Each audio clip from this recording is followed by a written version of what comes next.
په دې ویډیو کې زه تاسو سره شریکوم د انارو ګټې او نقصانات.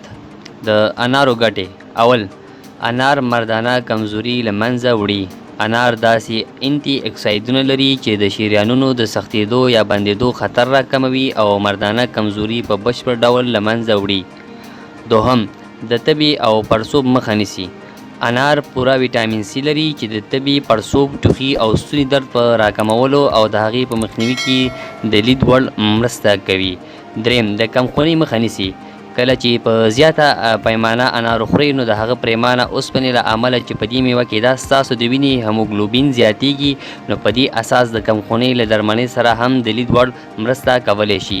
څلورم، انار کولی شي د مفصلي ناروغیو مخه ونیسي، په ځانګړې توګه هغه وخت کله چې دغه میوې په ورځنۍ توګه وخورئ.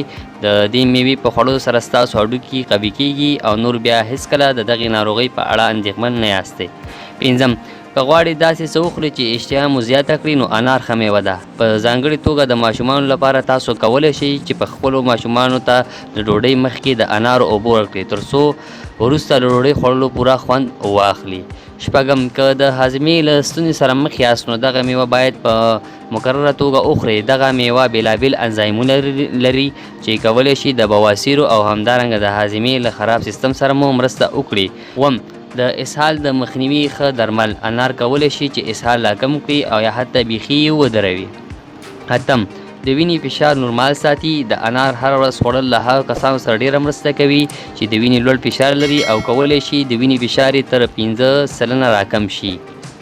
یادونه: انار که ګټې لري خو څو محدود جانبي عوارض او زیانونه هم لري چې باید ورته پام ووي. اول، هغه میرمنې چې بارداره دي او یا خپل ماشوم ته شیدې ورکوي مخکې له دې چې دغه میوه وخوري باید له خپل ډاکټر سره مشوره وکړي، ځکه ښایي په دې حالت کې ځینې زیانونه ولري. دوهم، انار ښایي د وینې فشار یو څه راښکته کړي. د انار اوبه کولی شي چې هغه کسان له ستونزې سره مخ کړي چې د وینې ټیټ فشار لري.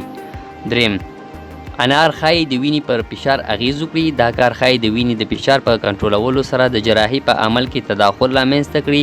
په یاد ولرئ چې له جراحي 2 اونۍ وړاندې د انار خوړل او د هغه اوبه څښل ودروئ.